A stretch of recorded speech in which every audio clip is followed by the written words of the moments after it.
인사합시다. 할렐루야. 무엇을 바라보느냐가 굉장히 중요합니다. 자, 이스라엘 백성들이 출애굽을 했어요. 어딜 바라봐야 돼요? 가나안 땅. 근데 어딜 바라봐요? 애굽.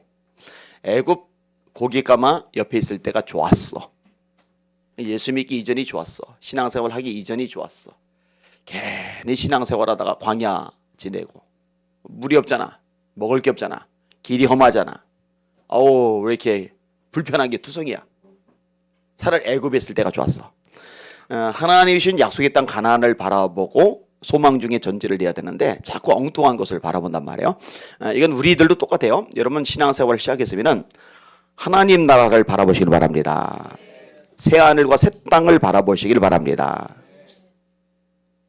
근데 현실만 보면, 문제만 보면, 장애물만 보면, 속썩이는 사람만 보면 신앙생활이 재미가 없어요. 맥이 빠져요. 기쁨이 사라져요. 제대로 바라볼 필요가 있습니다. 오늘 본문 조금 전에 읽은 구절에도 새 하늘과 새 땅을 바라봐라 말씀하고 계셔요.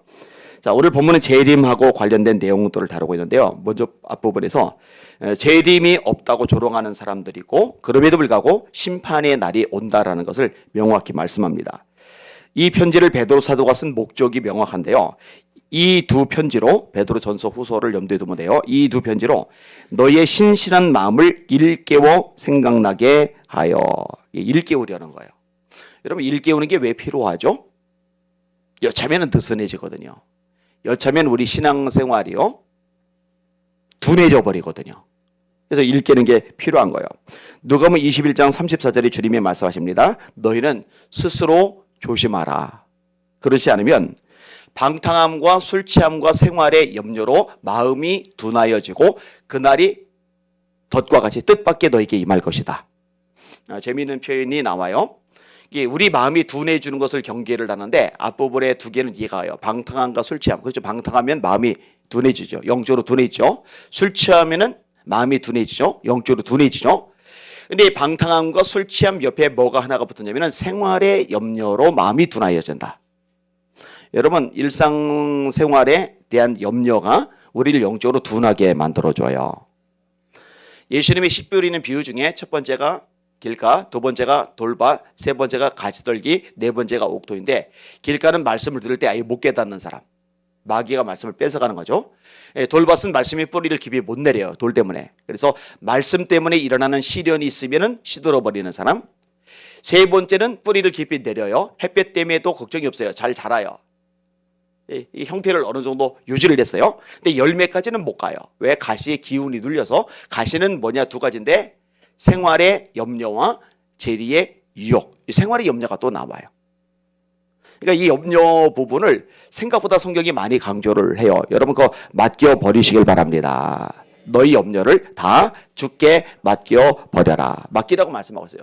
무엇을 먹을까, 무엇을 마실까, 무엇을 입을까 염려하지 말라. 이거 생활의 염려죠.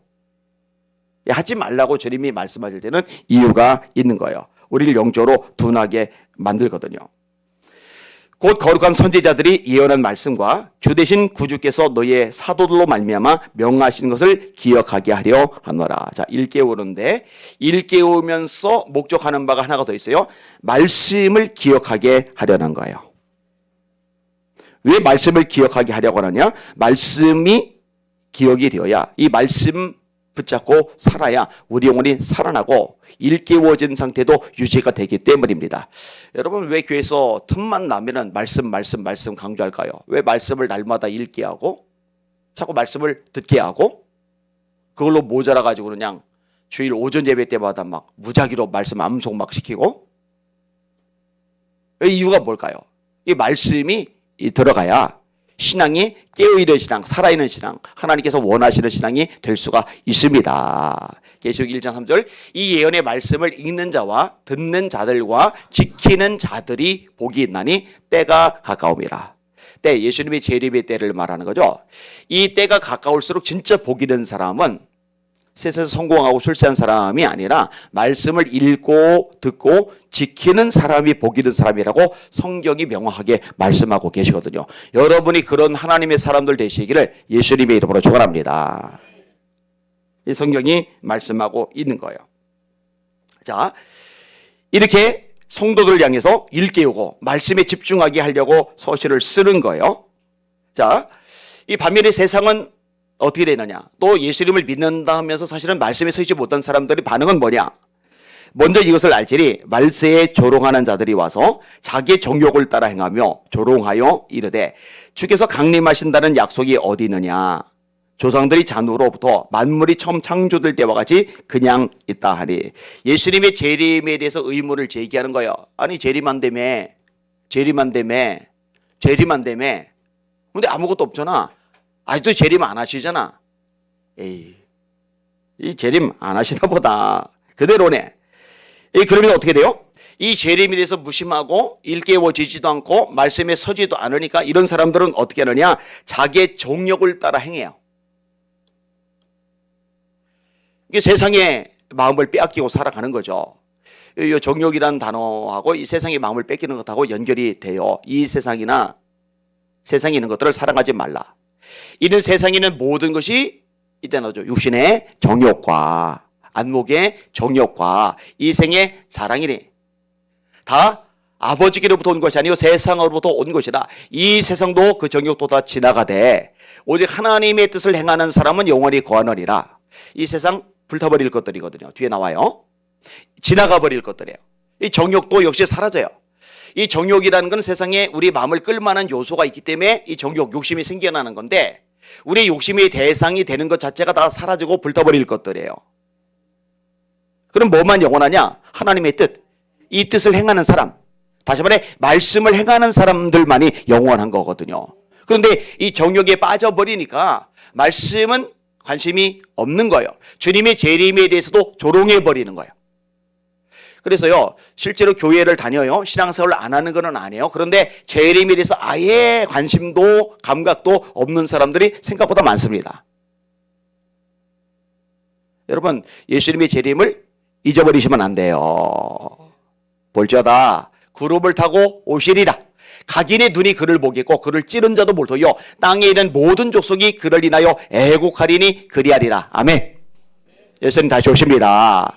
너희는 마음에 근심하지 말라. 하나님을 믿으니 또 나를 믿으라. 내 아버지 집에 거할 곳이 많도다. 내가 너희를 위하여 거처를 예비하러 가노니 가서 거처를 예비하면 내가 다시 와서 다시 와서 너희를 내게로 영접하여 나 있는 곳에 너희도 있게 하리라. 갈릴리 사람들아 어찌하여 서서 하늘을 쳐다보느냐? 너희 가운데서 하늘로 올리우신 예수는 하늘로 가심을 본 그대로 다시 오시리라. 구름 타고 이렇게 올라가시잖아요. 그대로 오신다는 얘기는 뭐예요? 구름 타고 오시는 거예요. 그래서 아까 인용했잖아요. 볼지어다 구름을 타고 오시리라. 주께서 호령과 천사장의 소리와 하나님의 나팔로 친히 하늘로 쫓아 강림하시리니. 초림 예수님은 말 구유의 초라한 아기의 모습으로 오셨는데 재림하시는 예수님은 만왕의 왕 만주의 주로서 수많은 천사들과 나팔 소리와 함께 오신다고 예언하잖아요. 주께서 호령과 천사장의 소리와 하나님의 나팔로 친히 하늘로 쫓아 강림하시리니. 그리스도 안에서 죽은 자들이 먼저 일어나고 그 후에 우리 살아남은 사람도 구름 속으로 끌어올려 공중에서 주를 영접하게 하시리니 그리하여 우리가 항상 주와 함께 있으리라. 여러분들 예수님 재림 전에 세상 떠나면은 부활에 동참하셔야 됩니다. 여러분 이걸 첫째 부활이라고 계시록이 말씀하는데 이 첫째 부활은 아무나 동참하는 게 아니에요. 거듭난 사람만이 동참하는 거예요. 둘째 부활은 뭐예요? 심판받을 사람, 백보자 심판대 앞에 설 사람들이 부활을 하게 되는 거죠. 예수님이 재림하실 무렵에 살아있으면 휴거되는 거예요. 그때다 들림받기를 주의 이름으로 축원합니다. 제가 들림받는데 밑에 여러분 있으면 안 돼요. 같이 올라가야죠. 같이. 밑에 보고 어이 권사님 거기서 뭐예요? 이렇게 되면 이제 골치 아픈 거예요. 이게 절대로 안 됩니다. 절대로 안 돼요. 자, 심판에 대한 얘기를 마저 하는데 과거에는 하나님이 물로 심판을 하셨어요. 그죠? 이로 말미암아 그때의 세상은 물이 넘침으로 멸망하였으되 노아의 홍수 사건 생각해 보시면 돼요. 그럼 마지막 때는 7절에 이제 하늘과 땅은 그 동일한 말씀으로 불사르기 위하여 보호하신 바 되어 경건하지 아니한 사람들이 심판과 멸망의 날까지 보존하여 두신 것이니라. 왜 물로 또 심판을 안 하시는지 아시죠? 노아의 홍수 사건 이후에 하나님이 무지개를 두셨어요. 무슨 징표예요? 내가 다시는 물로 세상을 심판하지는 않을 것이다. 국제적인 홍수는 일어나지만 물로 전 세계를 심판하시는 것은 일어나지 않아요. 하나님이 약속하셨으니까. 그런데 마지막 때 심판은 불로 심판하신 거예요. 불사른 바 되기 위하여 간수하신 바 되었다고 성경이 명확히 말씀합니다. 이거 뭐 핵무기를 말하는 게 아닙니다. 지금 뭐 전 세계가 아주 화약고처럼 되죠. 뭐 그럴 수밖에 없어요. 주님의 재림의 징조죠. 민족이 민족을, 나라가 나라를 대적하여 일어나겠고 처처의 기근과 지진이 있으리니 이 모든 것이 재난의 시작이니라. 마태복음 24장의 내용입니다. 그래서 민족이 민족을, 나라가 나라를 대적해서 막 일어나는 거예요. 그 러시아가 푸틴이 핵 쓴다 막 저거 위협을 하잖아요, 그죠? 저 북한도 핵 가지고 자꾸 위협을 막 하잖아요, 그죠? 근데 여간하면 쓰지는 않을 겁니다. 왜냐면 쓰면 같이 다 죽는 거니까. 지금 세계 존재는 핵만 가지고도요, 이 지구가 다 그냥 불살라지고도 남을 만큼의 방대한 양이라고 하죠. 근데 하나님은요, 그런 물리적인 폭탄, 핵 같은 거 쓰지 않으셔도 불로 얼마든지 심판하실 수 있으세요. 그 맛보기가 이제 소돔과 고모라 땅이죠. 어쨌든 주님 재림할 때 심판이 일어나는 거예요. 계시록 8장입니다. 첫째 천사가 나팔을 부니 피 섞인 우박과 불이 나와서 땅이 쏟아지매 땅의 3분의 1이 타버리고 수목의 3분의 1도 타버리고 각종 푸른 풀도 타버렸더라. 둘째 천사가 나팔을 부니 불 붙는 큰 산과 같은 것이 바다에 떨어지매 던져지매 바다의 3분의 1이 피가 되고 셋째 천사가 나팔을 부니 횃불같이 타는 큰 별이 떨어졌다. 이렇게 말씀을 하고 있어요. 자, 그런데 이 재림을 자꾸 이게 조롱하는 사람들이 왜 조롱하느냐? 재림이 빨리 이루어지질 않으니까. 그러니까 아니 재림하신다며 아직 안 하셨네? 재림하신다며 아직 안 하셨네? 이렇게 되는 거예요. 그러면 재림이 생각보다 신속하지 않은 이유가 있어요. 그 이유도 오늘 본문에 말씀하는데 영혼 구원의 기회를 하나님이 더 주시는 거예요. 8절과 9절이죠. 살아난 자들아 주께는 하루가 1000년 같고 1000년이 하루 같다는 이 한 가지를 잊지 말라. 주의 약속은 어떤 이들이 더디다고 생각하는 것까지 더딘 것이 아니라 오직 주께서는 너희를 위하여 오래 참으사 아무도 멸망하지 아니하고 다 회개하기에 이르기를 원하시느니라. 근데 중요한 단어가 여기에 나와요. 하나는 뭐냐? 멸망하지 아니하고, 또 하나는 뭐냐? 회개하기에 이르기를 원하신다. 이 두 개가 묶여져 있어요. 멸망하지 않으려면은 반드시 선결 조건이 있는데 회개를 해야 됩니다. 이 회개의 메시지가 반드시 있어야 돼요. 저는 이 부분 때문에 이제 참 안타까운 마음이 많은데 그래서 기도를 계속 시키잖아요. 우리 주일마다 매주 기도하잖아요. 하나님, 한국교회 깨워 주시옵소서. 한국교회 살려 주시옵소서. 집에 가서도 하나님 한국교회 강단에서 하나님의 말씀이 있는 그대로 선포되게 하여 주시옵소서. 이 회개 없이 구원이 없어요. 회개와 믿음을 천국에 들어가는 문이라고 여러 차례 반복했어요. 문을 통과해야 안에 들어가요. 우리 집 현관문을 통과해야 우리 집 안에 들어오죠. 자동차 문을 통과해야 자동차 안에 들어가죠. 천국에 들어가려면 회개와 믿음이 있어야 돼요. 이 문을 통과해야 됩니다.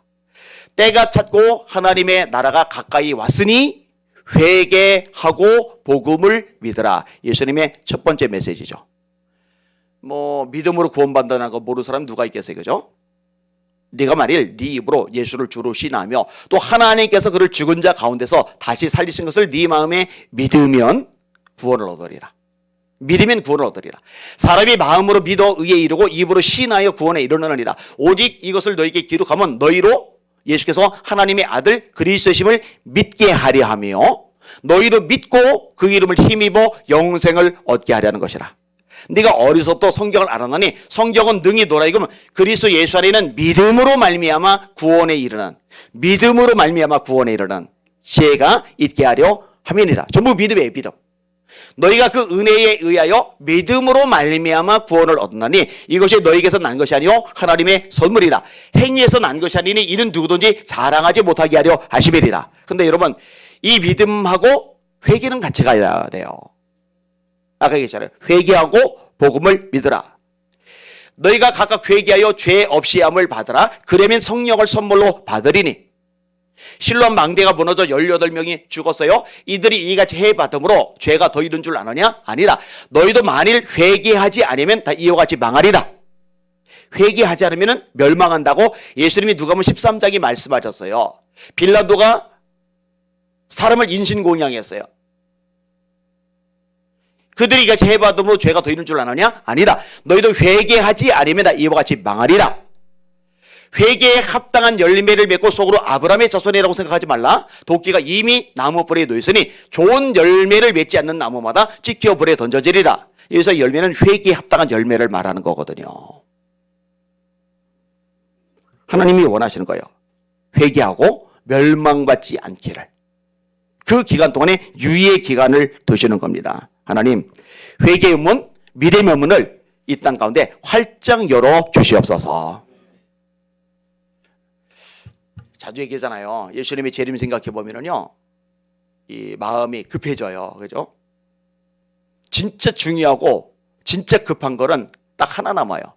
주님 오시기 전에 한 영혼이라도 더 예수 믿고 구원받게 만들어야지. 그러니까 기도가 저절로 나와요. 하나님, 한국교회가 이 복음 전하는 거, 전도와 선교에 집중하게 하여 주시옵소서. 제가 그렇게 살아가게 하여 주시옵소서. 여러분 머릿속에 이게 꽉 차 있어야 돼요. 주님 오신다. 주님 곧 오신다. 주님 오시기 전에 여러분들 통해서 구원받는 영혼들이 많아지시기를 예수님의 이름으로 축원합니다. 그게 저와 여러분의 존재 목적이잖아요. 교회가 이 땅에 있어야 되는 이유이잖아요.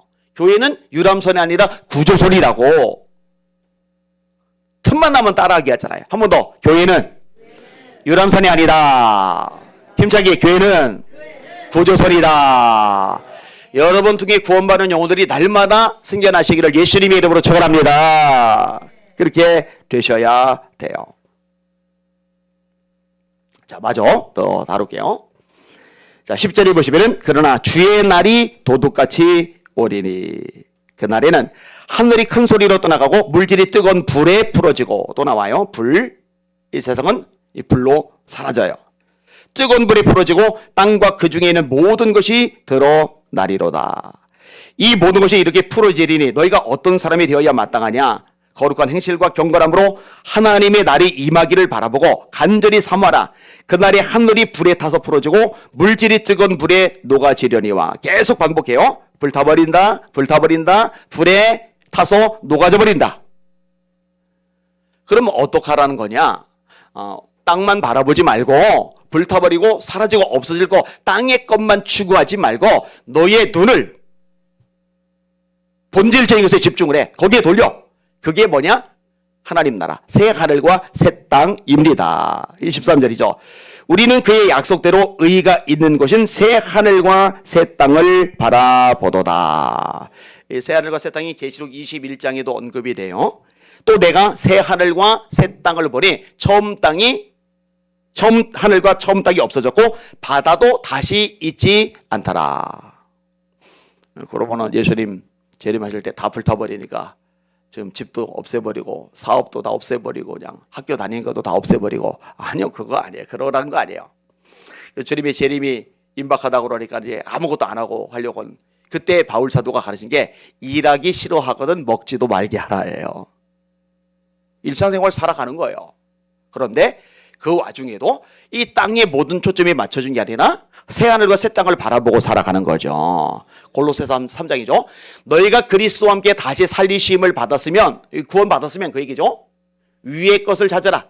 거기는 그리스도께서 하나님 보호자 우편에 앉아 계시느니라. 위의 것을 생각하고 땅의 것을 생각하지 말라. 여기는 여러분들은 하나님 나라, 위의 것, 새 하늘과 새 땅, 이거 생각하시고 이거 바라보시고 살아가시기를 주님의 이름으로 축원합니다. 그런데 이제 안타까운 게 이거예요. 전부 다 땅의 것만 관심이 다가 있는 거예요. 그리고 정신없이 지내다 보면 하루가 가요. 일주일이 가요. 예배 드릴 때는 이제 하나님 생각해요. 천국도 생각해요. 예배 드릴 때는 그래도 새하늘과 새 땅 관심이 가요. 근데 문제는 이게 사실은 예배 드릴 때만 아니라 우리 일상 속에서 우리 삶의 특징이 되어야 돼요. 그게 이제 그리스도인이거든요. 여러분, 새하늘과 새 땅 이것을 바라보고 늘 기억하며 이 땅에서 삶을 살아가시는 저와 여러분들 되시기를 예수님의 이름으로 축원합니다. 종종 이런 표현 하잖아요. 땅에 발을 디디고 살아가지만 우리는 이 땅에 속한 자들이 아니라 하늘에 속한 자들이다. 이게 정체성이죠. 하늘의 시민권을 가졌다. 하나님 나라 바라봅시다. 아멘. 그대로 손 드시고 기도하실 텐데 기도 제목을 두 개를 드릴게요. 하나는 윤현석 집사님 어머님이 새벽에 돌아가셨어요.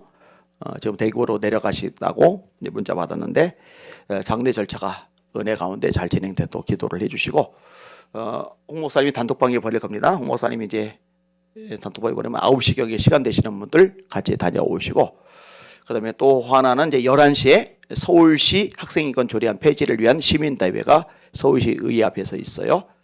제가 강사 중에 하나이기 때문에 저는 이제 거기로 가야 돼요. 가서 마치고 저는 내일 대구로 이제 내려갔다 오려고 합니다. 시간 되시는 분들은 오늘 홍 목사님하고 같이 다녀오시고 거기 못 가시는 분들은 또 서울시 앞에 오시고 또 직장 가는 분들은 직장 가시고 그렇게 해주시길 바랍니다. 자, 두 손 드시고 합심하여 기도하겠습니다. 하나님, 윤현석 집사님 그리고 나머지 가족들의 마음을 위로하여 주시옵소서.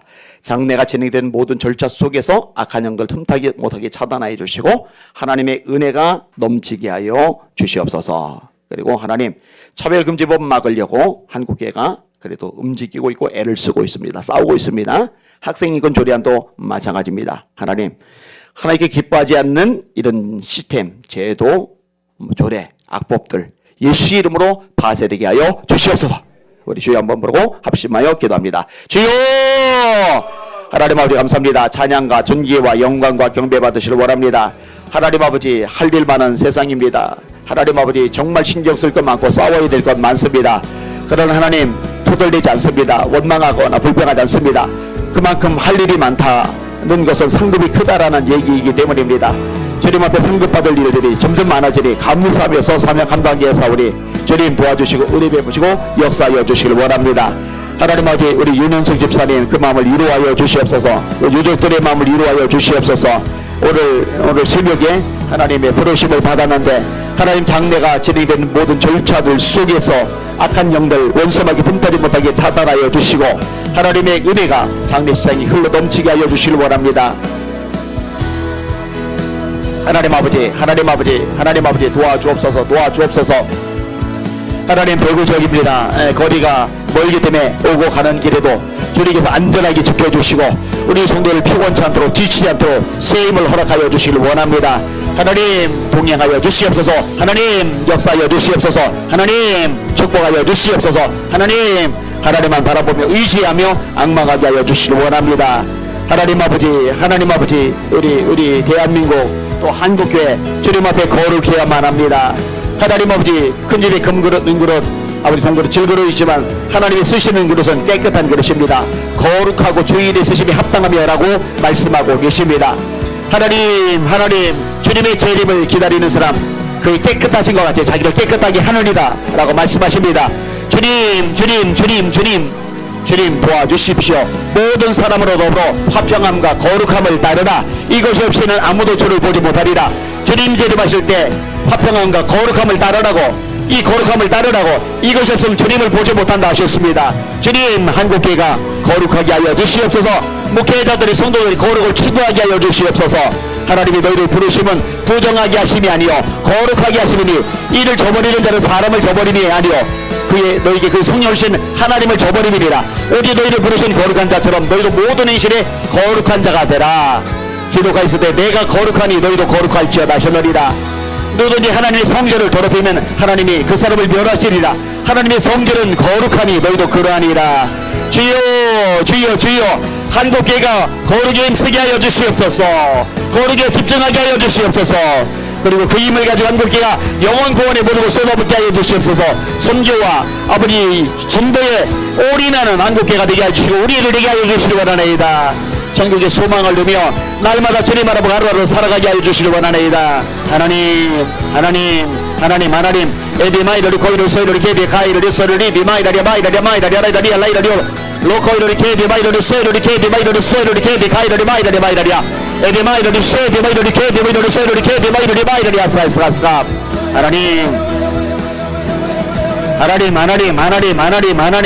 하나님 에비마이다리 세비마이다리 거이다리 소스보리 비마이다리 케비컬마이다리 소르바이다리 알라이다리아 에비마이다리 케비마이다리 소르리 케비마이다리 소르리 사이다리 소이소르리 아스카스카 아버지요